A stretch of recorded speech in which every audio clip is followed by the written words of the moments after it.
हैं जी। ये हमारा ये भी अजीज है, जैसे ये अजीज है ना, अजीजों से प्रॉब्लम है और कुछ नहीं है, खुदा की रहमत।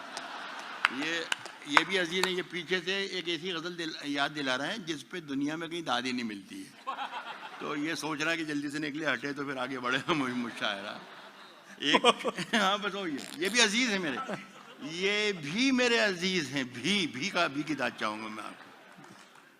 खुश पहले मरेगा बाद में जन्नत में। माफ़ कर दें इस जुमले के लिए। अज़्म शाकिरी मेरे पसंदीदा शायर है, मेरे बेटे की तरह हैं। एक गज़ल को कह रहे हैं। एक गज़ल सुनाने से पहले एक आध शेर और सुना दूं अपनी पसंद से, फिर एक छोटी सी गज़ल पढ़ूंगा। आपका बहुत बहुत जी भाई साहब। ये गज़ल जैसी कोई जो चीज़ें होती हैं जो हमने बरसों से सीखने की कोशिश की, समझने की कोशिश की, कहने की कोशिश की, लेकिन कामयाब हुए या नहीं हुए ये आप फैसला या तो आप आज करें या कभी भी करें, लेकिन कहते रहे कोई बीच बीच में। तो वो ऐसी ही कुछ शायरी की दो एक मिसालें हैं। लेकिन अल्लाह करे कि आपको अच्छा लगने लग जाए तो मैं कुछ अच्छे रास्ते पर निकल आऊं। डॉक्टर साहब शेर सुनिएगा कि हम जी ना, मैं असल में शेर सुना रहा हूँ। हाँ जी। हम अपने आंसुओं को चुन रहे हैं। हम आंसुओं को अपने आंसुओं को चुन रहे हैं। सितारे किस लिए जल भून रहे हैं। कितना हम अपने क्या बात है, आंसुओं को चुन रहे हैं। क्या बात है, वाह यार अच्छा हो तो ताली बजा लो।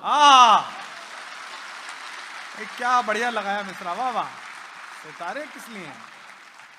अगर ये पसंद करने लग जाए तो मैं बिलाओ जिस आदमी के चक्कर में क्यों पड़ूं। हम साइलेंट है।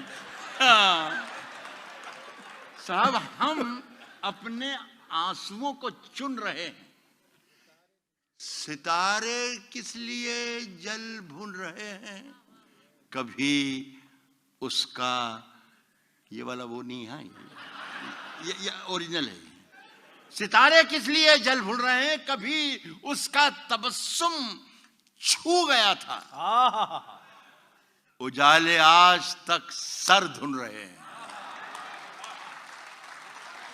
कभी उसका तबस्सुम छू गया था, कभी उसका तबस्सुम छू गया था। सितारे उजाले आज तक सर धुन रहे हैं, अभी मत छेड़िए जिक्र मोहब्बत।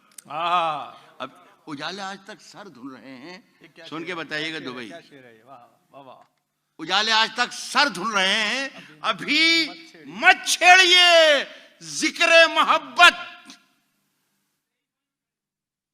जलालुद्दीन अकबर सुन रहे हैं, अभी मत छेड़िए जिक्र मोहब्बत, अभी मत छेड़िए जिक्र मोहब्बत। जलालुद्दीन अकबर सुन। जलालुद्दीन अकबर की वजह से, देखिए नाम नहीं है, जलालुद्दीन अकबर की वजह से साहब क्यों जिक्र मोहब्बत ना किया जाए। क्या कर लेंगे वो जलालुद्दीन अकबर साहब, कुछ भी नहीं कर पाएंगे इंशाल्लाह। देखिए मैं साहब, अरस्तु ने एक बात बहुत अच्छी लिखी है, बहुत अच्छी है लिखी, ये तो नहीं मालूम लेकिन लिखी है कि जमहूरियत दुनिया का बदतरीन निज़ाम हुकूमत है। 70 बरस से मैं भी देख रहा हूँ, मेरे ख्याल उससे ज़्यादा कुछ लोग आप देख रहे होंगे साहब। हमें कुछ पता ही नहीं चलने दे रहा है कि सियासत, जमहूरियत क्या होती है, हुकूमत क्या होती है, सियासत क्या होती है, कुछ समझ में ही नहीं आता है। ना जाने टेलीविज़न कुछ कहता है, अखबार कुछ कहता है, लीडर कुछ कहता है, नेता कुछ कहता है, शायर कुछ कहता है। पिछले मतलब इतना गुजारने के बाद पिछले 5-7 बरस में 2 बातें समझ में आई डॉक्टर कुमार विश्वास जी। सिर्फ 2 बातें जी। एक बात तो ये समझ में आई कि 8 करोड़ टॉयलेट बना दिए गए हिंदुस्तान में। 8 करोड़ टॉयलेट बना दिए गए। मैं किसी का नाम नहीं ले रहा हूं कुमार जी। 8 करोड़ टॉयलेट बना दिए गए। ये हमें मालूम पड़ा सिर्फ 70 बरस की आज़ादी में कोशिश करने के बाद ये मालूम पड़ा।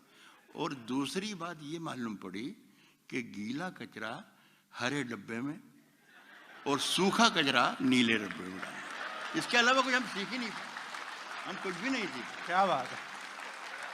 वही है।